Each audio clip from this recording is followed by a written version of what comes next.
Howdy, howdy, stoners. Make sure everything looks right here. I'm not a big fan of this.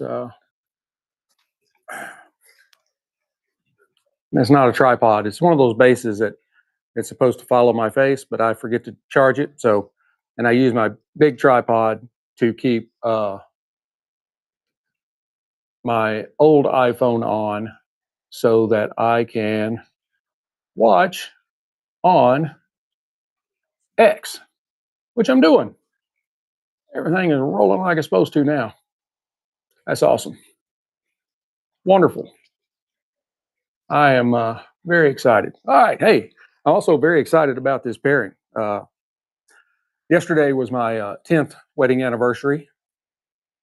Yeah, she has managed to put up with me for 10 years, which is amazing in and of itself. So, but yeah, I remember back in like the first Valentine's Day, we went to Chamberlain Steakhouse, which is a big swanky steakhouse down in Addison, closer into down to Dallas proper, and they have a cigar lounge in the back, and so the waiter said, "Yeah, we got the cigar lounge. You know, when you're done, you know." And she's like, "Do you want to go back there?" And I'm like, "Of course I want to go back there, but do you want to go back there?" Well, she would go because of me.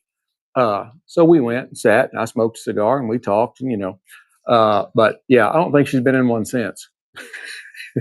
It is one of those things, So it's just the way it is. But I do have. Oh, it was about the 10th anniversary, and she has. I got her a set of 5.5 carat diamond earrings, 2.5 carat solitaires on each side, and diamonds around them. Yeah, she's worth it. She doesn't expect it. I want to make sure I get it for her. So I pick it out. I know she'll like it. So, so I gave her that. She loved it. She wore them last night. And I got a bottle of Four Roses single barrel OESO, which is exactly what I had told her I wanted to pick up at the closest little package store, literally right outside the neighborhood. They have some good allocated stuff every now and again. You have to, kind of keep check on it. But yeah, I'd been in there when I was doing some bourbon hunting over the last week, and I saw they had it. They didn't have a price on it. At the time, I wasn't. I'd already been to several stores, and I was already kind of through with it for the day, and so I just went on home. But I was telling her about it, and so she the night before, Thursday night, the night before, last night was our anniversary. It's Friday, Thursday night. She called me and she's like, "Hey, what was that bourbon you were wanting?" And I knew that she was at the Culver's right next door to the package store. Culver's, if y'all don't have them, it's a great hamburger place. They also have some other stuff like pot roast and fish and chips and that kind of stuff. They make some awesome hamburgers. They make a very, very awesome frozen custard with all the little add-in stuff you can get on it. And so we were having that for dinner Friday night. And so she calls me asking me about this bourbon. So I knew where she was. And so I told her. And lo and behold, a bottle of it appeared on anniversary. So let's dive right in, because you're not here to listen to my personal life. Oh, you may be. I mean, it's pretty entertaining in and of itself. I could probably go on and on and on for hours about parts of it that you would just be like shocked. This was our 10th anniversary, and I am definitely not like 30 or 35. I'm much closer to 60, much closer. And so that I call myself a retread. I say both of us, but I try not to say anything about her. But the first one didn't go so well. So anyway, let's get going. Today, as I said, I am pairing Four Roses single barrel OESO. That's the recipe. They make, and I can't remember them all. Like OESK, OESF. There's like 3 or 4 different ones. And I can't keep them all in my head. So, but I'm pairing that with a Perdomo Lot 23 Maduro, which I think is going to be a great match for this particular recipe. This recipe is of the like 4 different recipes they have on the single barrel, it's the one that's not peppery. It's sweeter. Um, so the other ones have different amounts of spice in it, peppery tastes, flavors, whatever. Where this one does not. And I am a sweeter. I like sweeter bourbons. I'll drink peppery. I'll drink rye, which is very peppery, or a lot of rye spice. But I tend to kind of angle more towards the sweeter ones. So anyway, let's go ahead and dive right on in here. As I said, this is the OESO. It is from the Four Roses Distillery in Lawrenceburg, Kentucky, the home of great bourbon, Kentucky, not just specifically Lawrenceburg. Um, Now, the mash bill is 75% corn, 20% rye. So there's supposed to be some spice in this. I didn't say it wasn't spicy. I said it's the least spicy. The other ones are spicy. This one is more fruity and sweet. So, how do we do that? Well, it is the yeast strain that they use for the corn, and that is the O in OESO, and it's a fruity kind of yeast with kind of delicate fruit esters, whatever you want to say. Now this is a barrel strength. It is 50% alcohol by volume, so it's 100 proof, right on up there. This is out of warehouse number BN, barrel number 13-3L. So there you have all of that about the what's in the bottle. So on the appearance, visual. I couldn't think of the word visual. Got a very beautiful color to it, a nice deep copper with some kind of amber highlights. It may not pick up quite as well today out here because it is cloudy and a little drizzly, and it feels wonderful. It's like in the 70s. It's awesome. I got college football on. I'm watching potentially LSU go down to Vanderbilt. And we already saw Miami lose last night to unranked Louisville. They say it a little differently up there. And yeah, it has been it's going to be a wild weekend. My Aggies bad weather in Fayetteville has been pushed back from 1:30 to 4:30. So I have plenty of time because it's 10 minutes till 2. So anyway, now, all right, we did the visual. Now on the nose,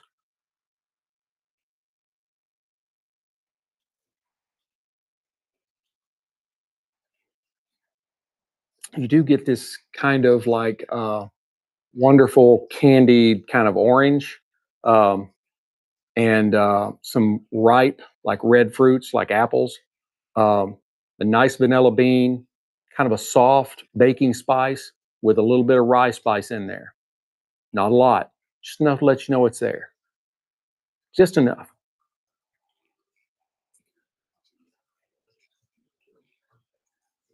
There's also some touches of like a florally honey, um, and then kind of some maybe toasted oak kind of rounding it out. It's a wonderful, wonderful spirit on the nose. I'm excited thus far for what we're all here for.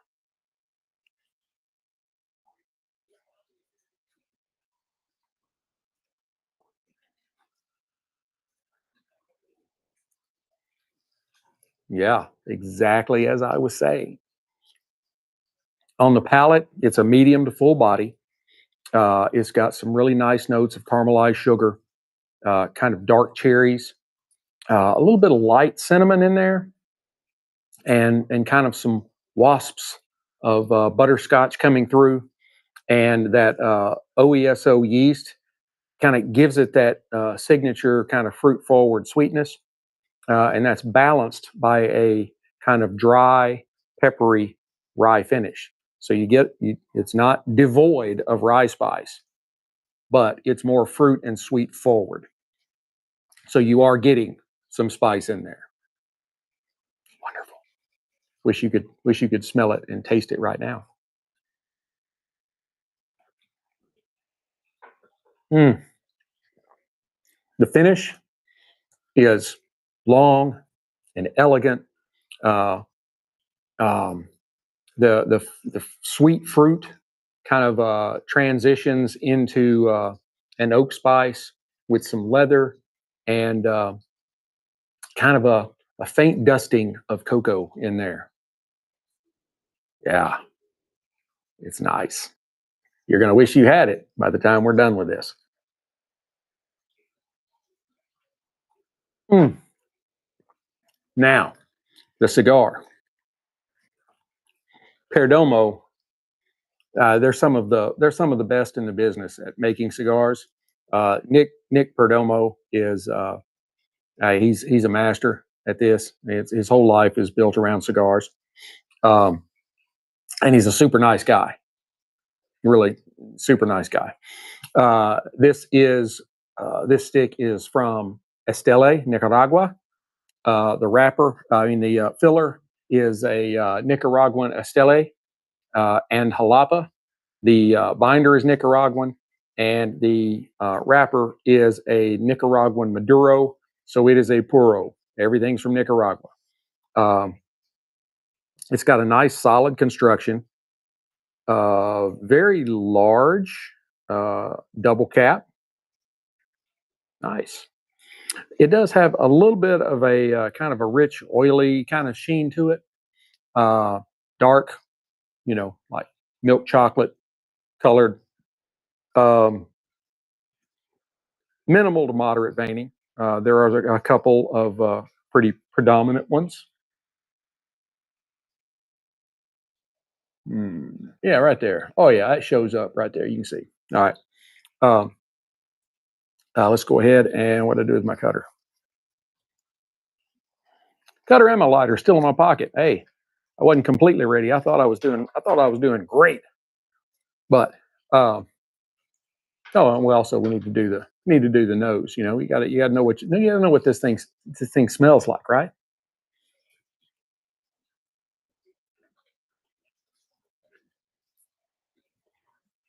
I get a really nice kind of earthiness with some touches of cedar and a little bit of leather,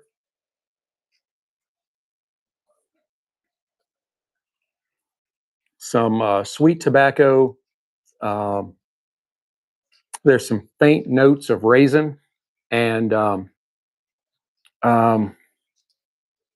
kind of a little bit of cocoa mixed in there too. Very wonderful aroma. It's nice on the nose.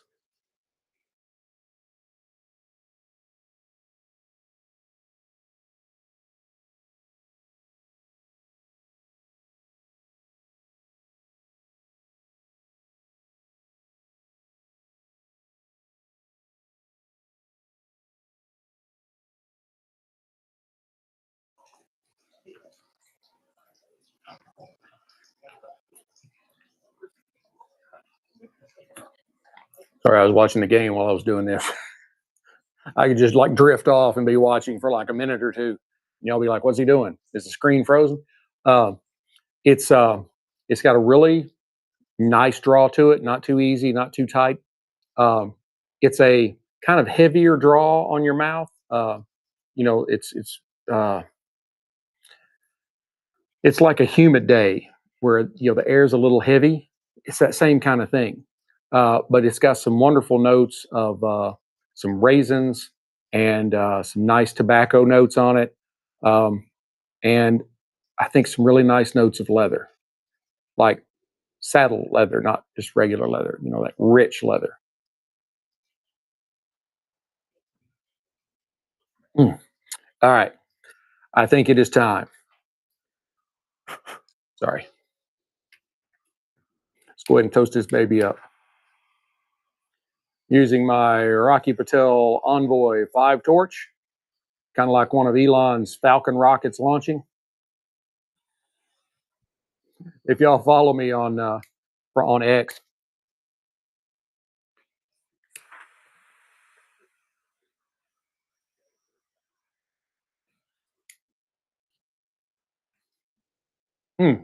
y'all follow me on X, I'm constantly posting about SpaceX and all that stuff. Every time he shoots a rocket off, I got to say something about it. I just think it's like so cool, and it is amazing. It is amazing at how far our space program has come since Elon Musk has been involved.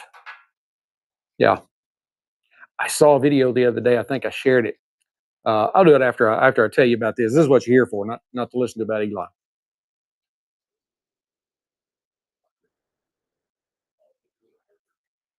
Great volume of smoke coming off this stick. Uh, I get it. It is like the Spirit. It's kind of a medium to full body.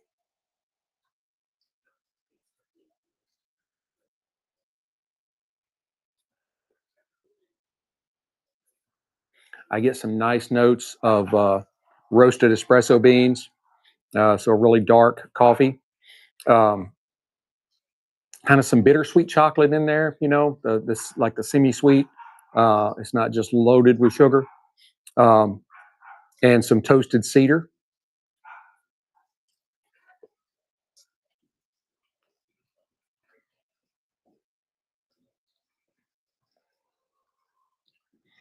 I also get a little bit of nuttiness. I get some almonds on the retro hail, and then there's some touches of molasses in there. It's really great, really great. Burn is slightly wavy, but fairly even. Uh, we're just lit, but not really nice stacks of beautiful white ash.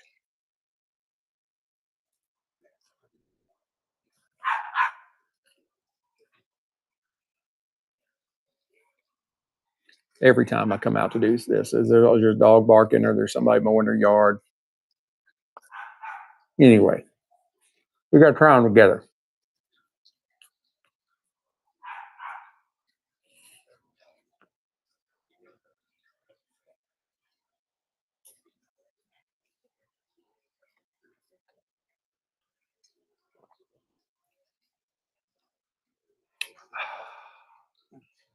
It's going to be a great afternoon, Tater. Um, the the OESO's soft fruit and vanilla kind of amplify the cigar's natural kind of cocoa sweetness. There's some cocoa distributed in there, um, and the bourbon.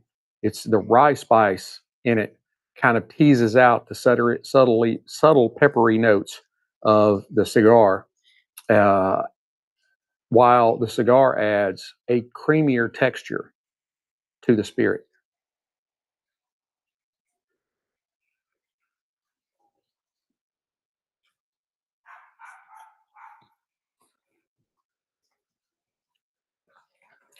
And the Four Roses doesn't really mean anything, but I love to watch smoke hang in the glass like that.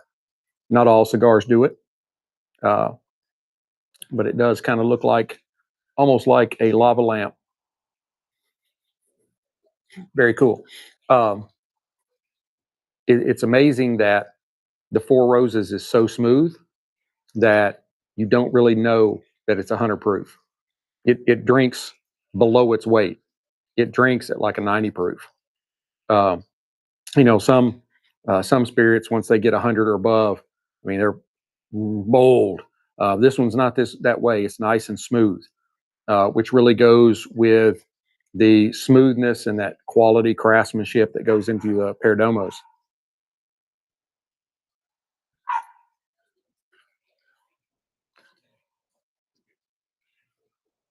Great cigar. Love these. I've paired it before, but he's probably been in my humidor now 6 months, a year. I can't say that that sucks.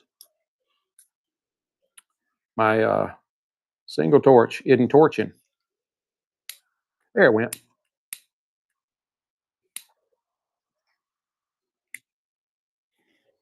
I filled it up. It's actually some of you, if you like, this is a disposable, but some of the disposables have a little thing in the bottom where you can refill them. And so I refilled it before I came out here.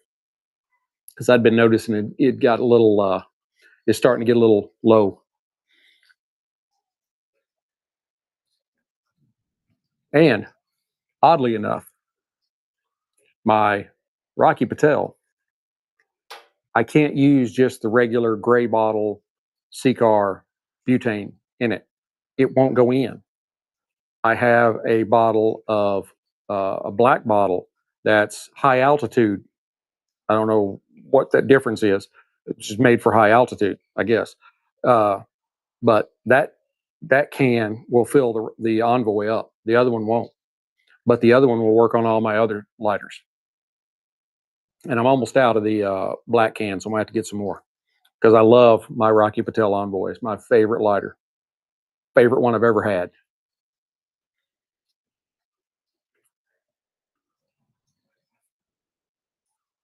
Four Roses.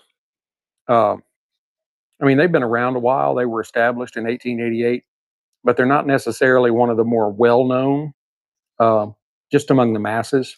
Whiskey, the whiskey people know, you know, but I mean, just like the regular folks, uh, they may see the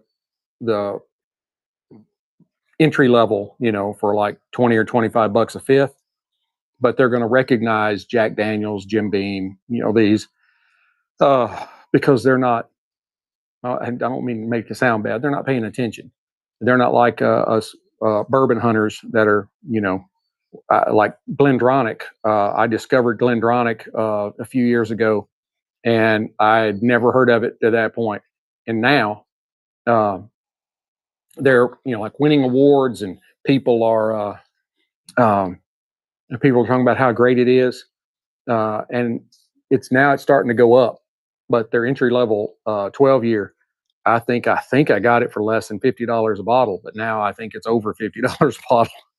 Of course, part of it is, I'm sure that the tariffs and everything are causing it to go up. And Scotch, a little thunder, and Scotch is not something that we can make here in America. You can make malted whiskey, which is what Scotch is, uh, but you can't call it Scotch. The Scottish have a license; they have a trademark on that. It has to be distilled and aged in Scotland, or it's not Scotch. And if you try to say what yours is Scotch, they will sue you. That's their policy.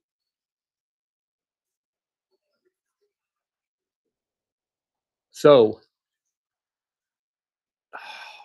uh, the Japanese actually do a pretty good job of it.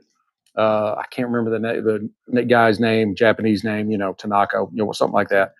And he went to Scotland and he worked for Scotch makers. He learned how to make Scotch, and then he went back to Japan and he started doing it back there, but he couldn't call it Scotch. It's Japanese malted whiskey.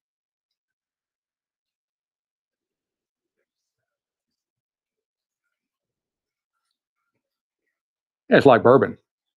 Bourbon has all these rules. It can't be. It's not bourbon if it's less than 51% corn. Bourbon has to be 51% corn. It can't be called Kentucky straight bourbon if it was distilled, bottled, or aged anywhere other than in Kentucky. All those kinds of things. Um, so we have it too, but there's just such a difference between Scotch and all other whiskeys. It is so different. So I like Scotch. I got a whole bunch of bottles of Scotch. Which reminds me, I've been doing so much bourbon hunting here lately. I haven't been out doing much Scotch buying. Um, Alexander Murray 10 year, maybe the last Scotch I bought. That's been a while.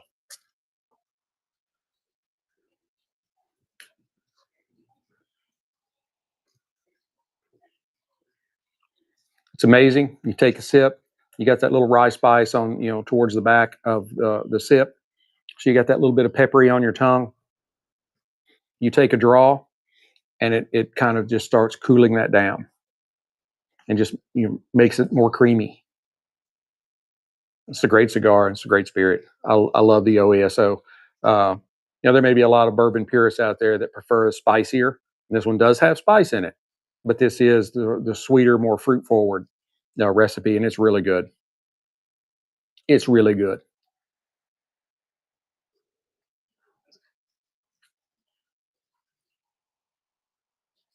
Fortunately, uh, bourbons are getting more plentiful. The like the allocated kind of stuff.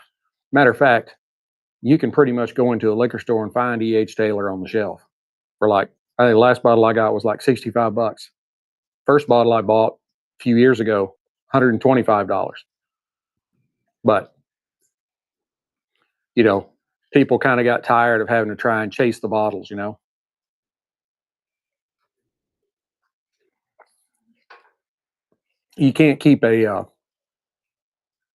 You can't keep a headlock on it, you know, forever.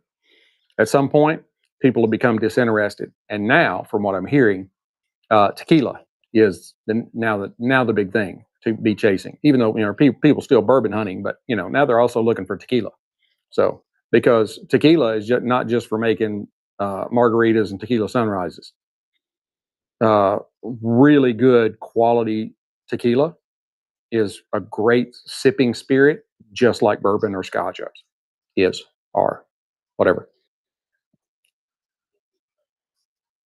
Weird thunderstorm warning. Tarrant County. That's Fort Worth. That's southwest of here, so probably headed this way. We'll try and have this thing wrapped up before it starts thundering and lightning. It's already thundering over in the east, but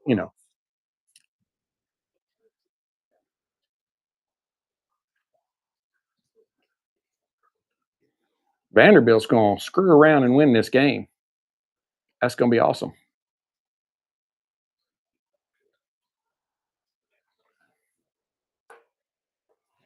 I love fall. I love college football season. My Aggies are playing Arkansas today. It's definitely a winnable game. I try not to get over eager, overexcited.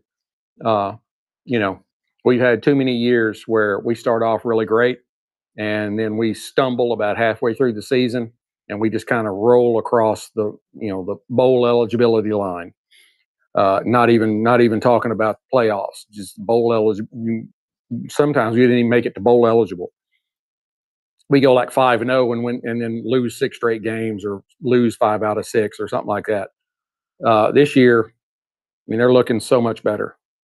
Elko came in last year and he took the job like 4 months before the season started, something like that. It wasn't very long, and um, so he didn't have a lot of time to prepare. Plus, a lot of the players that were under Jimbo Fisher opted out and went to other places. So then he had to fill positions in. He had to bring. He brought players with him from there were players that followed him from Duke, but we've got two really great receivers, and um, Craver and Concepcion, and Le'Veon Moss is down again. He's out several weeks. Last year he missed almost the entire season with a broken leg, and he's a great running back. He's just injury prone. But his backup is Owens. He's a different kind of runner. He'll hit you hard, but he's more of a speedy runner. You can do those quick little moves and that kind of stuff. And then after that, they got like 3 more running backs. None of them is a consensus number 2 guy. So they'll probably be just cycling in running backs uh, to give him a break all throughout. One of them is E. I think it's they say E.J. Smith. It's Emmett Smith's son.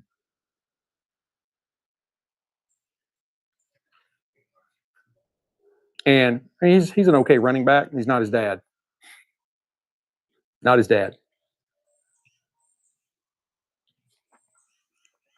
That's why he hasn't been RB1 or RB2. He's not his dad. He's a good running back. He's just not to that level, you know. Uh, so, but then the defense, like coming into this game, I think they've only given up single digit uh, third down conversions. The defense is just knocking the socks off of the uh, the offense or whoever they play.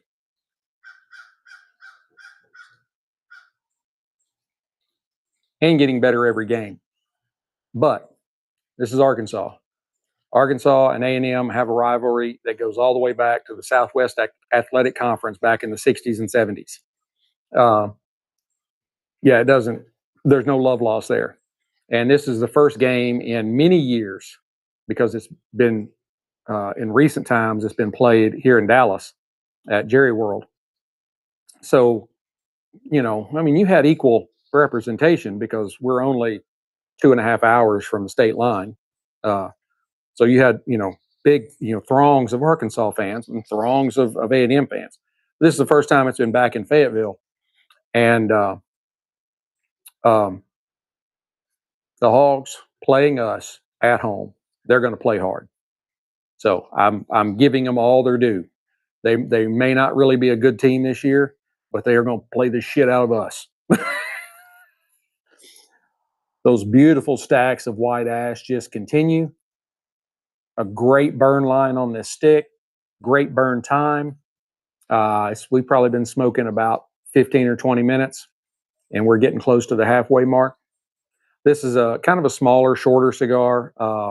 It's more of the Robusto size, like 5 by 50, and it's it is a great, enjoyable smoke, uh, with four roses or not. It's an awesome. It's just a great sit down, watch a football game, back patio, and smoke a cigar. And it's a reasonable cigar. It's less than $10 a stick.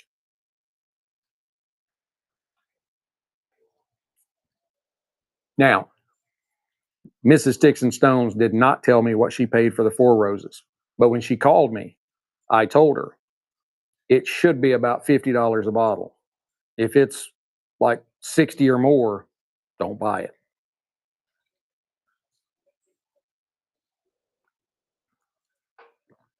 Yeah. So just because I'm kind of getting past the, you know, I say that kind of getting past spending a lot of money on bourbon. Then I got something in my email yesterday from Wooden Cork. It's a place I do affiliate marketing for. Uh, and they're like, look what we got in. And they got bottles of Yellowstone's of Midwinter Nights Dram, $169.99. All right, I'll take it. I've seen this whiskey advertised, not advertised, but people posting about it. You know, like the bottle will have like this much left in it, and they've got their glass and they've got like this much in it, and they're like, I finally decided I was gonna break it out tonight and just have a little sip.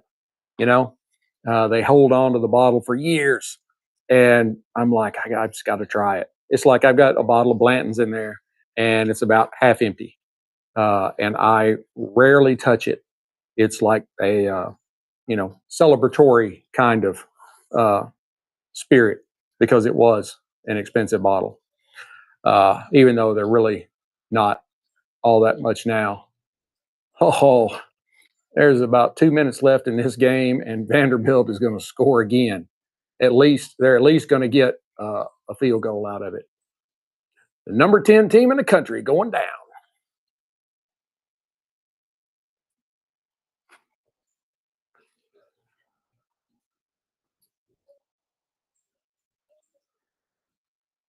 I should get on here and call college games while I'm doing this. Well, the quarterback Pavy had a quarterback sneak, and he ran to the, you know, whatever. So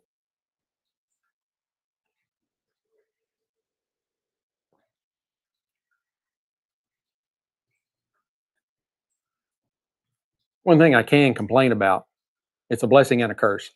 Um, and that is, I've been watching ESPN the last few days, you know, and they're talking about this weekend coming up. It's such a big weekend in the SEC.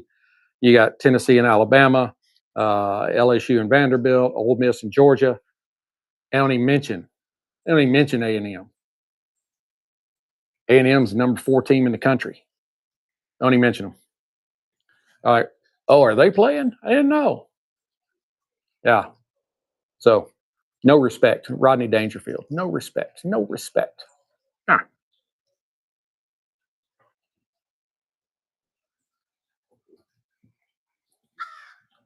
This is supposed to be. I really think this is a big test for us because of the way Arkansas plays us, and because it's an SEC away game. You know, I mean, we beat uh, Notre Dame first week or maybe two of the season. I can't remember if they were the first game or the second when they were number five, and um, it was an away game. It was up in South Bend. No respect. Now then, it's like, oh yeah, well they got to play an SEC away game. We got after we if we beat Arkansas, it will be like, well they got to play a good SEC team away before. And so there's always a qualification. Like, yeah, well, they won that game, but the rest of our the rest of our SEC schedule is tough though. After Arkansas,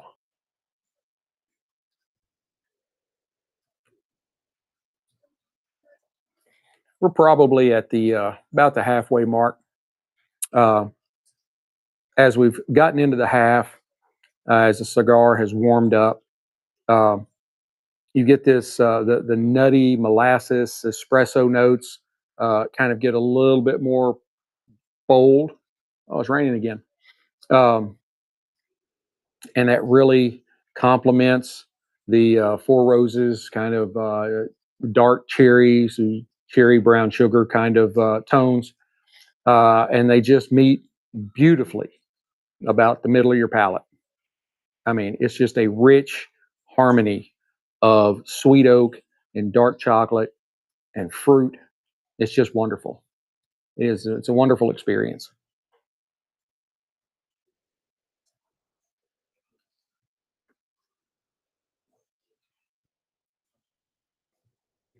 Mm.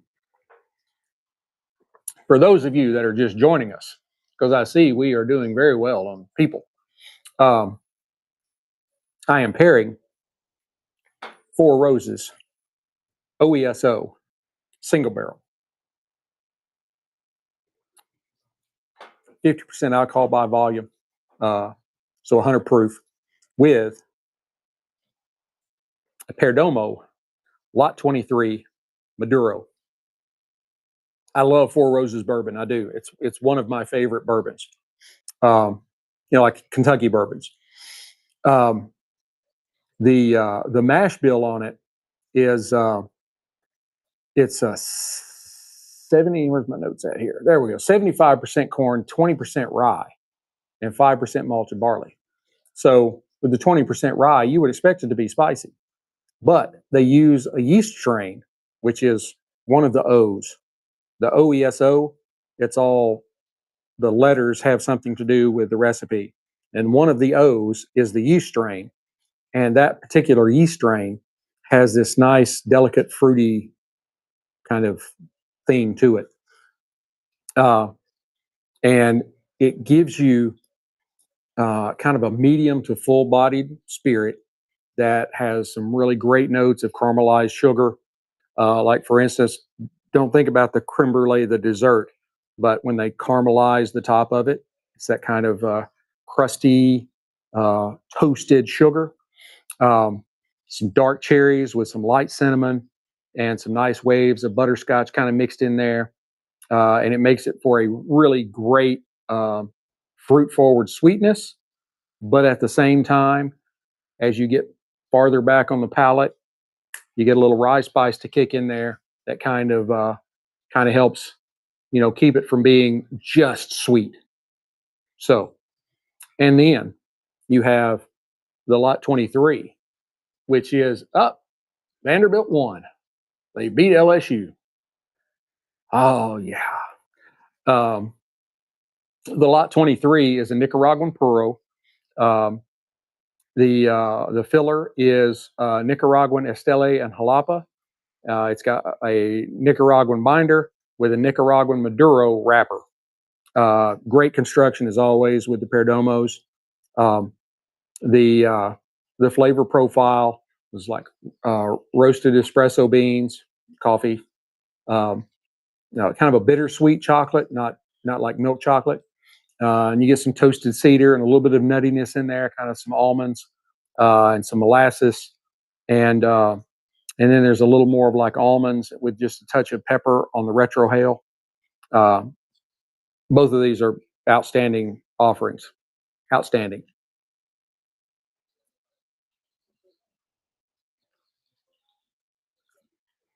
It really pairs the kind of more fruit driven bourbon. It takes that elegance and blends it with kind of the earthy sweetness of the Maduro cigar. Um, and off the light, we had you know uh, soft fruit and kind of the vanilla uh, really worked well with the natural cocoa that was in the cigar. There was, like I said, there was some rye spice and then some pepper, and everything just kind of danced back and forth. It was a great kind of creamy mixture, all going on at one time. Awesome, elegant, elegant. Mm, now you're all caught up.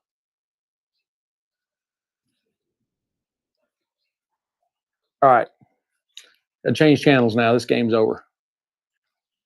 Give me just a second here. Next is Ole Miss, Georgia. I want to see that, but I got to go down here and see how's Oklahoma and South Carolina doing. Oklahoma didn't seem to be having too much trouble.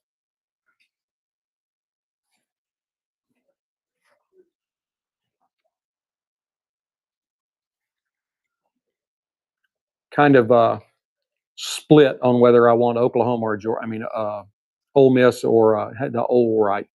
The Ole right. Ole Miss or Georgia to win that game. I don't know. There's benefits of both. After Miami lost to, I believe Louisville was unranked last night. They're gonna drop a few spots, and so now Ole Miss, not Ole Miss, LSU just lost to Vanderbilt. They were number 10, so they'll probably drop a few spots. Vanderbilt will move up a few spots, which won't really affect us that much. But now, if we could just clear out a little bit of the other, fodder there, and us do what we need to do and win at Arkansas today, we'll be doing good.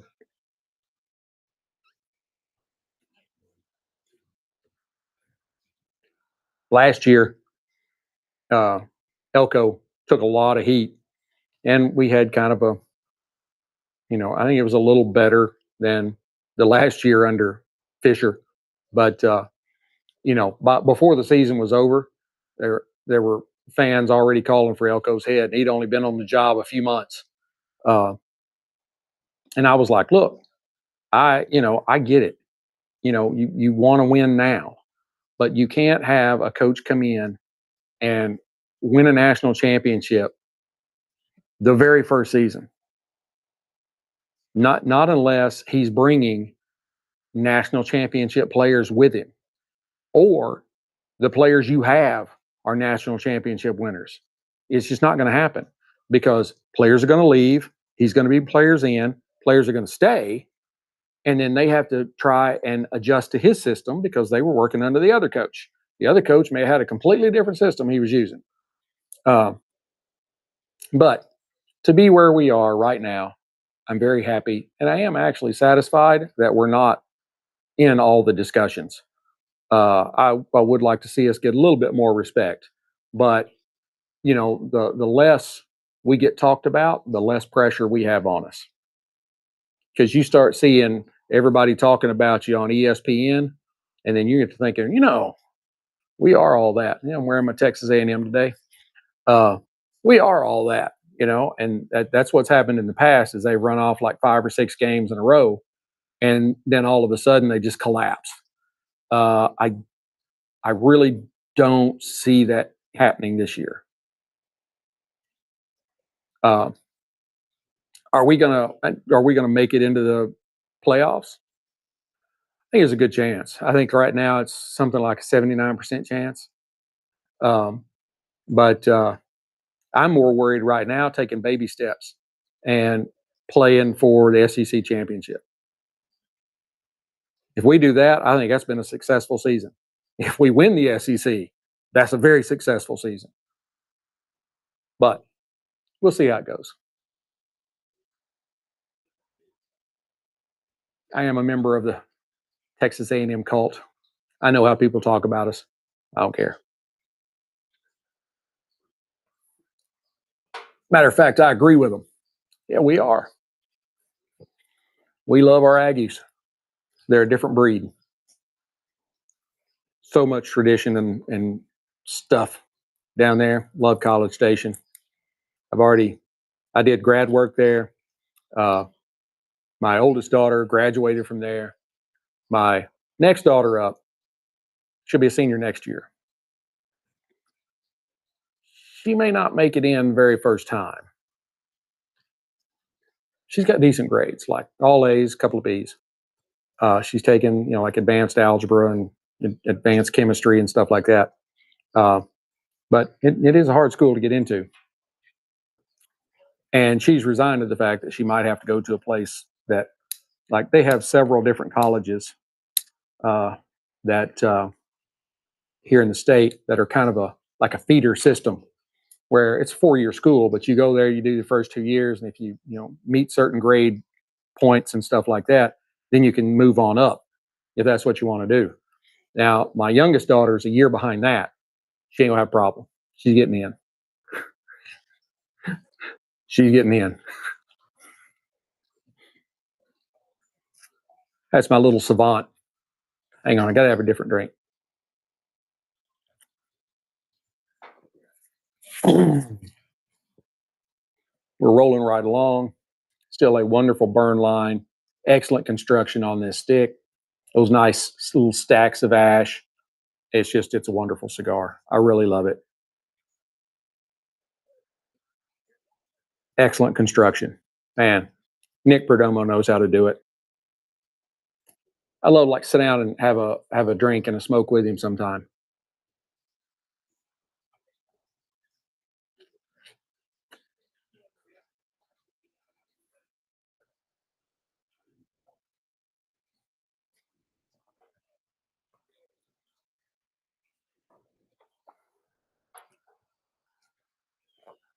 That this could be my favorite Four Roses. Uh, I've got a I've got a bottle of the small batch, and I really like it. But this is just kind of head and shoulders above that one, you know. And to be honest, I've never tried the entry level. There's been a bunch of times I said, all right, well, I'm going to go ahead and buy a bottle of it while when I'm in there, and then I get in the store and I don't end up buying it. Just the way it is. We're at 48 minutes. I think we're going to do all right. I am happy, very happy that we have so many people tuned in, and this is just great. Go over here and see if anybody said anything. No, just me. Wait a minute. Maybe.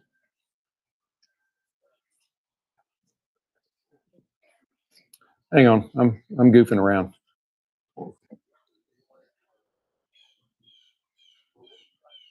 Yeah. Looks like there's a reply out there, but I can't get to it.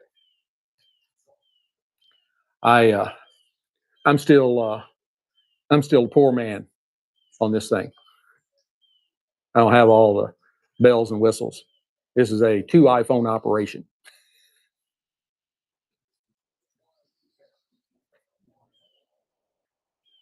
I do I do prefer doing the live streams more than I did doing the recordings. Uh, with the live streams, I mean, I can see people are on, you know, and definitely, hey, definitely mash that like button and leave me a reply. Tell me I'm a dumbass. Don't talk so much about Texas A&M. Whatever you want to say, I don't care. Replies, I love replies, no matter what you say. Love you.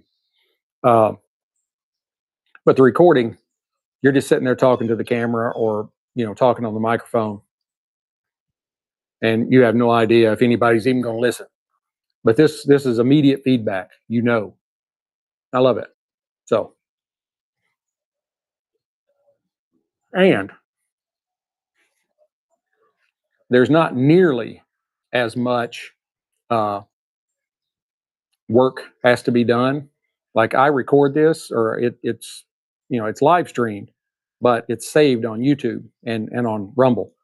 But I have a platform that I can go, a little software program. I can pull the video down from YouTube, and then I can extract the audio out of it, and that's what I upload to Sprecher, which carries on to Spotify and Apple Podcast and where all am I at now?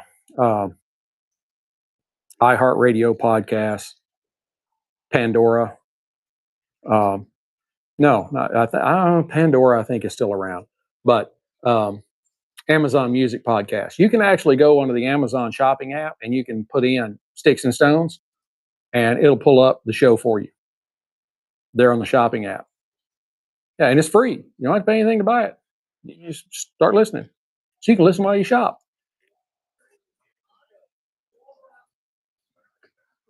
And you can go to the Sticks-n-Stonez store and you can get some wonderful Sticks-n-Stonez attire. Or I have this great shirt that is my bestseller. It's got an American flag on the front. It says Sticks-n-Stonez under it. I've worn it on here several times. On the back, it's got a soldier in desert camo. It's got a soldier in desert camo, his goggles and face mask, all that. Got his M4 up, and then it says above him, "And the Lord said, Who shall I send, and who shall go for us?" And underneath it, it says, "Here am I, Lord, send me." It's one of those Bible verses that speak to veterans and active military like myself. I'm a veteran, and I mean, we really feel that we're called to do what we do, and we enjoy it.